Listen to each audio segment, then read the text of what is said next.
Good morning, ladies and gentlemen. Welcome back to another episode here on African Confessions. We are back with another episode. The following story that you're going to be listening to, it comes from a translation of a message that I received. In the translation of that message, it reads like this. Hello, Brother Nashi, how are you? Can you please post my story as anonymous? I am a father and I am only aged 36 years old. As I am talking with you right now, I own 3 taxis. I'm not going to tell you from which province I am writing from, but I will just make up so that people won't know or connect the dots. I'll say that I am staying in Soweto and I have taxis that are running on the long distance route. As a taxi owner, what made me to be where I am right now, it was not because I was born in a family that had money. As a matter of fact, I was born in a family that was full of poverty. I really had no hope at all. I just thought that I was just going to get involved in a life of crime, and I never thought that I would end up even owning taxis, even to drive one, with the way that as a family we were cursed with poverty. Where was I going to get the money to even get a driver's license? It was going to be something that was like a miracle. So growing up, I always wanted to be rich. That was all that I would think about day and night. If you would tell me a story, all that I was interested in hearing was riches. I nearly got involved in drugs. Let me tell you a story that happened one year. There was this other man that I used to be friends with. At that time, I was working at a car dealership, but they used to fix their own cars, the Indians. So at the back, we would be busy repainting the cars as well as to fix some of the minor damages on the body of the car so that they can have a big profit when they will be selling the vehicles. That was when the Nigerians come in. There was this other guy that came. He had this other BMW that he had bought. So inside the car, I saw that there was a lot of blood that was in there. This car, obviously, it had been involved in an accident. He had purchased it at an auction, an online auction at CMD, and the guy, he wanted this car to be fixed as quickly as possible, even though it was involved in a terrible accident and the damage on the car was quite big. And this guy, he then started being friends with me. So one day he came. It was during the weekend. I was staying at that dealership because I did not have money to travel back to the location and to go to town. So I had spoken with my Indian boss and he said it's good. You can also assist the security at night and to feed the dogs, because we had huge dogs that we used to bring out at night so that they can protect the premises. So when he would come, like that Saturday, he came, it was me only. I was just chilling and he said that he wanted to check his car. So we had already removed the driver's seat, and this seat, it was soaked in blood. I then started to speak with him and I said, my friend, why is it that you bought such a vehicle? As for me, I'll be afraid to drive a vehicle because this car, it's obvious that the owner or the person that was driving this vehicle, he did not survive because there was blood everywhere. There was blood on the dashboard and there was blood on the steering wheel. And this Nigerian guy, he surprised me when he said that, it really does not even matter, even if they say that there is a person that died inside this car at the time of the accident. What really matters to me is that I just want to use this car, and he had requested that we were not supposed to throw away the dashboard and every part of the car, the interior which had blood on it. We were supposed to keep it separate. I asked him what he wanted to use it for, and he told me that if I was interested, he was going to show it to me later on, that this was what he wanted to use the pieces of the interior of the car that had blood on it. One day he surprised me. He came and he collected me and he said that he wanted to take me to his place. There was some work that he wanted me to do. We went to his place. He stayed in a very nice apartment, and I started to assist him outside doing the work of the gardener, because his gardener was sick at that time. Whilst I was working, he then called me indoors and he said, "Come, let us chill, chief, let us sit down. There is something that I need to discuss with you." I then got inside and I said, "But I'm full of mud," when he wanted me to sit on his expensive leather couch, which was white in color. And he said, "No, it really does not matter. I have decided to make you my brother. Are you strong? Are you strong? I want you to become my brother." And then he told me that he had a way for me to get out of poverty. He said that, "This Indian of yours, how much does he pay you?" I told him the money that my boss was paying me, and he said that, "You are never going to become rich unless maybe if you get involved in crime. You can never be rich. How can you even say you are working? Your boss is paying you so little." And he said that he had a plan for me. He then brought out a Bible and he said, "I want you to curse this Bible." So at that time, I really did not even care really about cursing God, because I just wanted to see what this man wanted me to do. So I took the Bible and I said something that you cannot even mention on air. I was cursing the name of God. After I had cursed the name of God, that was when he said, "Go home, I am going to call you." He then gave me money. I spent that money on booze. After 3 weeks, that was when he called me and he said, "Are you ready? I want to assist you further and I want you to meet other brothers. These are going to become your brothers." He collected me, but this time around we went to another house. When I arrived there were 12 people. They were calling themselves disciples, and I was the 13th one. And then came a sangoma, and all of these people, I was told that they are part of a cult. So in this cult, you sell your children shadow. And I said, "How can you make money from selling your child's shadow?" And he said, "You do not have any idea what the devil wants and what can give you money." And I decided to sell my own child's shadow. From there on, my child started to suffer from night paralysis until my child was crippled. Right now, I am stuck with a child that is crippled. The mother does not even know that this is where my money is coming from. I got married again because I can't look at my child each and every day because of the way that my child suffers. So I chose to separate from the mother, but I do take care of him. As for now, she is staying at this other nice complex in the middle of the CBD. She has no idea that I am using our child for all of these rituals and all the money that we are making right now. Being a taxi owner, it's not like I rely on the money that the drivers cash in. Even if it happens that for a year my taxis can just carry people for free, I'll never go broke, because in the morning when I wake up, there is this other bag that I keep in my wardrobe. When I wake up, it usually has money inside of it. It's not like I find $1 million each and every day, but it is enough to sustain me, my wife, and my ex-wife, and my children. Per month, the money that I get from these rituals, it is 70K. So it is enough to pay for the bond of the house where we stay, as well to rent for the place where my wife is staying, and the upkeep of the family. It's not like I am ultra rich, but I have made it in life. It is just that when I go to bed, there is this voice that keeps on telling me that you are a disgusting man. You are a disgusting man. I really do not know how can I stop this voice from keep on telling me that I am a disgusting man for the things that I did.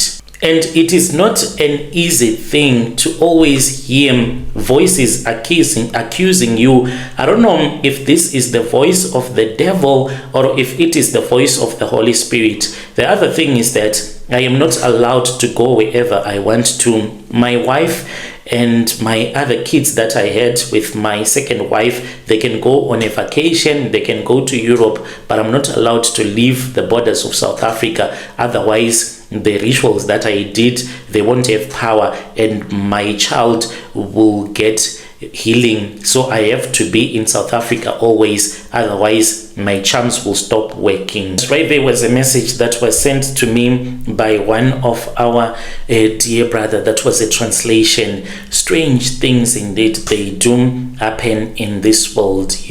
Just imagine selling the soul, selling the shadow of your own child so that you can just make money. He's saying that the money that he gets, it's more like a salary that he uses each and every month. Then there is another message that was sent to me by one of our admin. The message reads like this: hello, how are you? Can you please post my story as anonymous? I am a South African man and I was born into a family that is filled with witchcraft, and my grandmother was also a sangoma, and my story is how I became rich and how I have been using other people to thrive in business. So I used to be someone that used to worship God with all of my heart, but then I discovered the real truth that out there are other people that do not worship God, really, even pastors. This revelation came when we went to Nigeria. I do not want to mention names here. When we went to Nigeria, filled with the Holy Spirit, so I thought, when we arrived at the hotel where we were staying, and we were supposed to later on go to this other church, because we went there, it was a lot of South Africans. Like on that trip, most of the South Africans that were on that aeroplane, they were going to that same church, even though we did not even know each other. There was a time in South Africa whereby flights that were going to Nigeria, they were filled with South Africans and less Nigerians returning back to their country. And we went to seek people that could assist us without mentioning names, please. So when we arrived there, we started staying at this beautiful hotel, and then we went to church. But at night, I had a dream. I saw one of my grandmother, my ancestor, visited me and said to me, why have you decided to travel this far to look for wealth and power? Yet we could have given this to you. Then I started to hear voices of people, my ancestors, that were calling me back to the village from where we originate in KZN.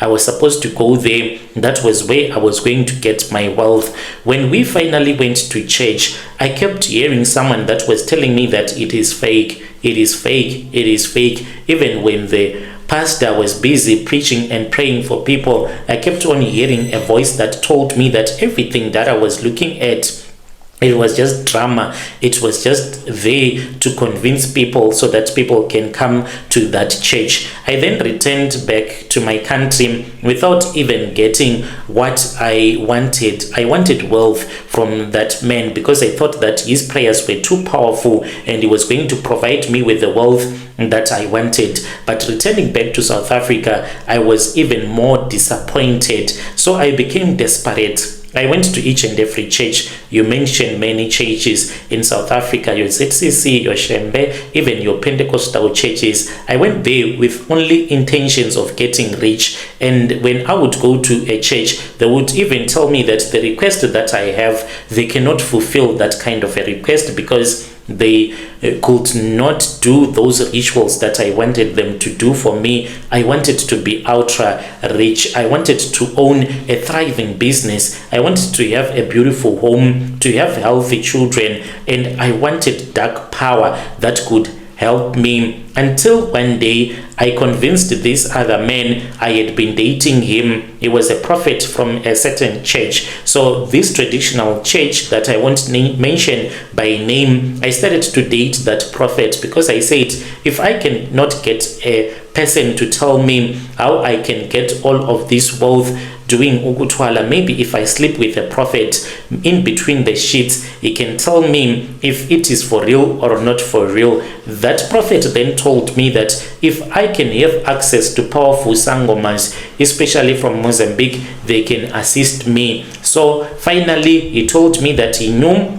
of this other man in Mpumalanga that could assist me. We then traveled from Joburg and we went to Mpumalanga. We went to this other farm. Even when we arrived at that farm, I did not even think that the person was going to assist us. He was just an old man, a poor man that was working on the farms. This man, he opened my eyes. I asked him why the hell he was so poor as a migrant in South Africa, yet he claimed that he knew of a way to make me rich. Why can't he be rich and return back to his country? When we went to the shrine in the bushes at the same farm, that was when he said, my daughter, now I am about to answer you. And I said, please answer me, because I am ready for your answer. He said, I choose not to sacrifice, and I choose not to become rich using these rituals. This is my answer. Are you satisfied? And I said, I am satisfied. Please make me rich. I then said that just like what my ancestors had told me, I was supposed to return back to my village of origin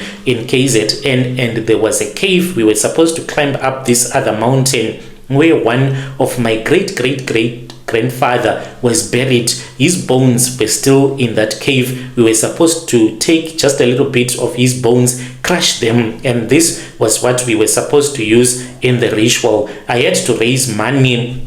I had to literally prostitute myself with another man because I was supposed to carry this man from Mpumalanga as well as that prophet, and I had to go with him back to KZN. So we went back and they assisted me. We climbed up the mountain, and indeed there was this other cave where we saw old bones. We just collected a bone and we returned back to Joburg, and then they crushed the bones and they put it in a small jar. I was told that I was supposed to bath with it for a month, and when I was on my period, I was supposed to find my way to Mpumalanga. I then went to Mpumalanga when I was on my period, and then I was helped, and that is how I got involved into the rituals. And then I was told that I was supposed to wait until there will be someone that would have died at the funeral. So there is this water that you bath with, that you wash your hands with. I was supposed to put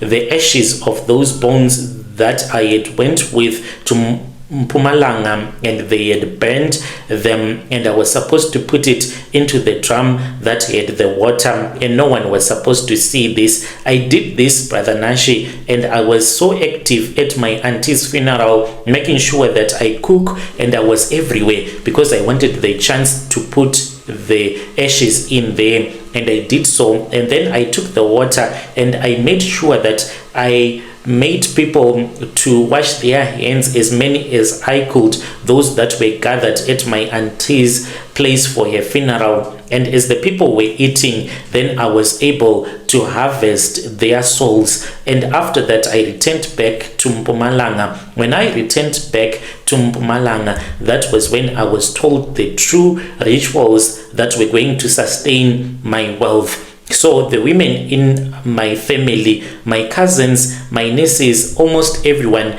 in the family, what has to happen to them is that they have to have miscarriages. When they have miscarriages, then it means that I will be able to make money. Constantly they keep on having miscarriages. So this is my confession, Brother Nashi. Do I feel bad about the things that I did? Not really. I really do not feel so much guilt because of the things that I did.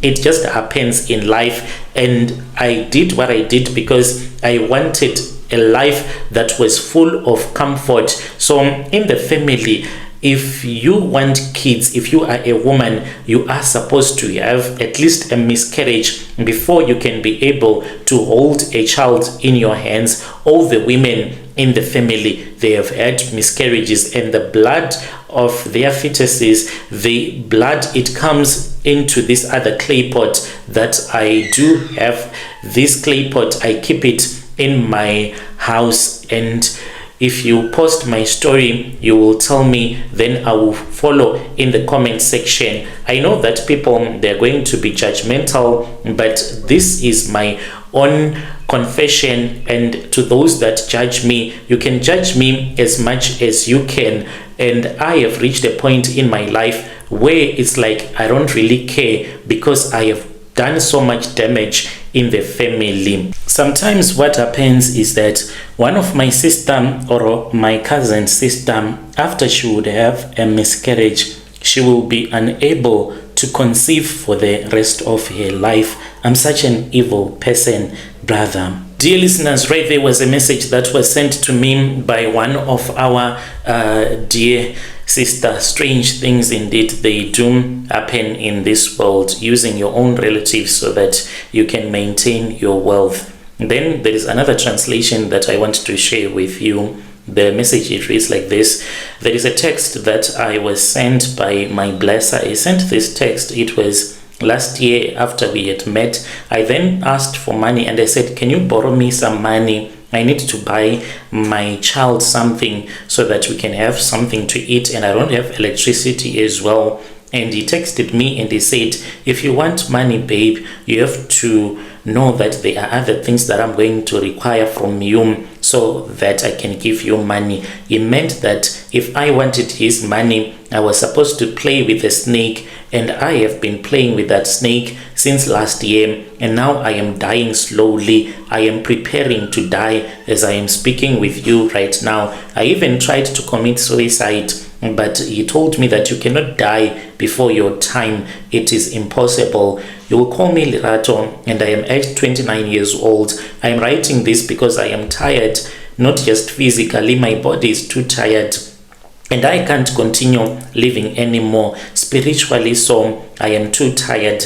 I am bogged down, and I have carried this secret since last year in March, and it is eating me from the inside. I met a man at a club in Senton. He was much older than I was. He's South African. I will call this blesser Mike. He told me that he wanted to be with me, and he just liked my vibe. And because I was stuck, not going anywhere, just being used by blessers, it had reached a point in my life whereby it was no longer fun just to have a blesser buy for you alcohol and then you go with that blesser to his place so that he can sleep with you. I felt so bad about what I was doing. I wanted a change. I wanted something new. I did not want to be poor. He gave me money the first week, the money that I had never had in my account. It was 10K, and he said, I want you to spend this money for the weekend, and I want you to be with me. It felt unreal.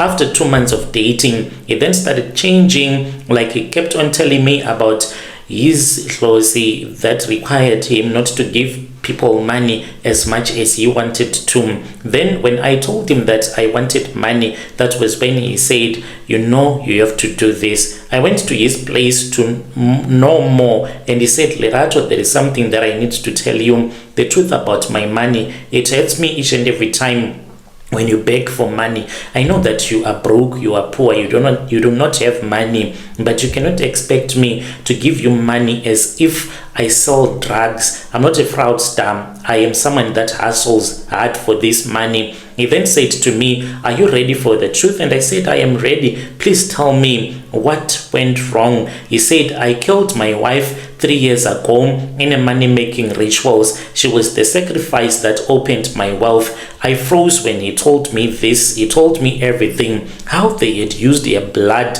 and he told me that after they had used their blood, a spirit still live in the house, and how his snake, the same one that stays in his house, he feeds it with milk, and this is the source of his riches. Then he said, if you want me to give you money, if you want me to change your life, if you want me to be around you, you must not fear, because this is what gives your men money. He then said, come with me. He opened a small door in his bedroom. I saw a black snake, and he said, this is my wife. I wanted to run away. He said, do not run, baby, because this is my wife. She already knows you. That night, I did not even sleep. I said, keep the light on. And I was sitting on the bed, just looking around, afraid of what I had seen. The next morning, he said, since you have agreed, I want you to play with the snake.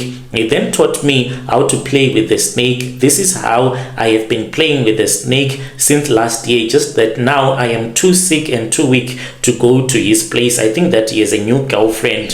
When I get to his house, I have to pour milk and honey in a silver bowl, and then I have to light candles, and I have to sit on top of the bed, and then I have to sit still. The snake then comes out, then it will start to crawl on top of my legs and on my chest, on my boobs, on my neck, and I have to keep still whilst it is licking me. And this is what the wife used to do when she was alive. He told me that the wife was half lesbian. She wanted to sleep with men as well as women. So there were times when he would allow the wife to bring in other women that she would have met at clubs so that they can do their stuff. So this is what she requires from the husband. So after each and every ritual, he would pay me, and the money that he would pay me, somehow I'll just have the edge to go and purchase more, because I thought that this was going to go on forever. I would buy clothes, phones, helped my family,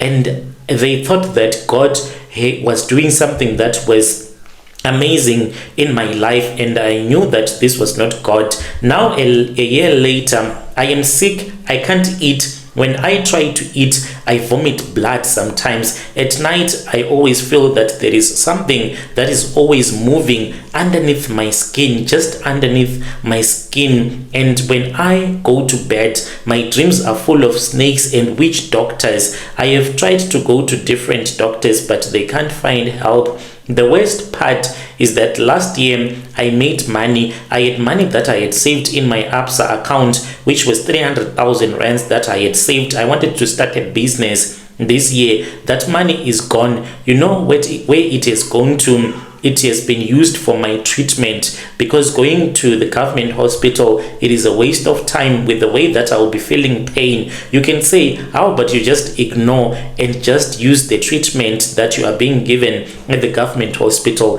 The pain that I feel, you have no idea. I feel so much pain, as if there is someone that will be burning me. And as for the blesser, he has not come to my rescue. He answers my calls when he wants to. Last week I went to Voslorus, where I went to visit this other prophet, and this prophet said, you exchanged your health for blessings. This is what this man has been doing for many years. He told me that I need deliverance, but what surprised me about this man from Zim, he started playing with my nipples whilst I was kneeling in front of him. He said that there was something that he wanted to remove, but then he took out his manhood and he said, hold my manhood.